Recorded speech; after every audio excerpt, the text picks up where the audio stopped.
Hola pueblo, ¿cómo están? Bienvenidos a una clase más de matemáticas. Soy Kika Dávila y el día de hoy revisaremos el tema de intervalos. ¿Para qué podemos usar los intervalos? Muy simple, para representar conjuntos. Y esto los podemos ver de repente cuando expresamos o queremos determinar el conjunto solución de una inecuación de primer grado o una inecuación de segundo grado.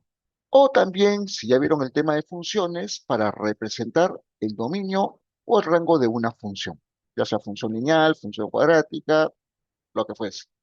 Bueno, arrancaremos revisando algunos conocimientos previos. ¿Ok? Primero que nada, ¿qué es un conjunto? Un conjunto es la agrupación de elementos que guardan una característica común. En matemática nos enfocaremos exclusivamente a ver conjuntos numéricos. En la matemática trata de números. Ahora, para representar un conjunto, tenemos dos formas.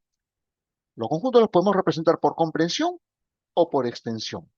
Cuando hablamos de una representación por comprensión, cuando mencionamos simplemente una característica que defina los elementos que compongan a dicho conjunto. ¿Y cuando representamos un conjunto por extensión? Cuando enumeremos uno a uno los elementos de dicho conjunto. ¿Ok? Por ejemplo, por comprensión. Miren acá, tengo el conjunto A, que está formado por elementos, lo estoy mencionando de forma genérica como una X, como variable, elementos que pertenecen al conjunto de los números naturales. Y acá viene una condición que define esos elementos, acá viene la característica. Tal que esos elementos tienen que ser mayores o iguales que 3, pero menores a 100. Acá estamos hablando de una representación por comprensión. ¿Por qué? Porque estoy mencionando una característica que definen a todos los elementos del conjunto A. Ojo, no estoy enumerando uno a uno quiénes son esos elementos. Solamente estoy mencionando una característica. Números naturales, tal que sus valores están comprendidos o, por dicho, son mayores o iguales que 3, pero menores a 100. ¿Ok? Ahora, este mismo conjunto, ¿cómo lo representaría por extensión? Si mencionamos uno a uno cuáles son sus elementos. Muy bien. Dígame cuáles son los números naturales que sean mayores o iguales que 3, pero menores a 7, y son los números 3, 4, 5 y 6. Repito, por comprensión, un conjunto se va a determinar cuando mencionen alguno de sus elementos, perdón, alguna característica que defina sus elementos, y por extensión se va a dar cuando uno a uno sean escritos dichos elementos. ¿Ok?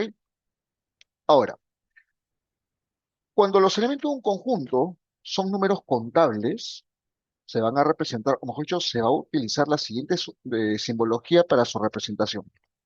Miren acá. Parto del ejemplo anterior, ¿ok? Acá tenemos la determinación de un conjunto por comprensión. Estoy mencionando una característica, número natural, que sea mayor o igual que 3, pero menor a 7. Y si yo quiero representar este conjunto numérico por extensión, tengo que usar esta simbología, las llaves.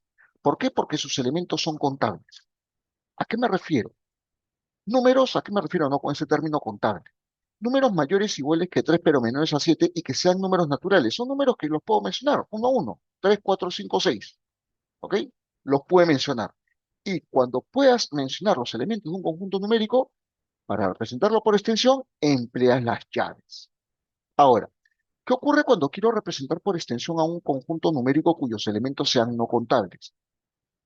Ya no voy a usar las llaves, sino voy a usar los intervalos.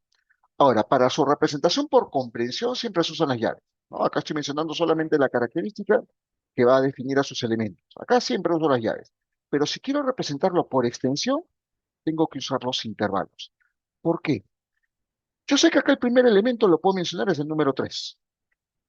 Hasta el último elemento lo podría mencionar. Un número que sea menor a 7 y que, ojo, que no sea natural. Ahora estamos hablando de números reales, ¿ok?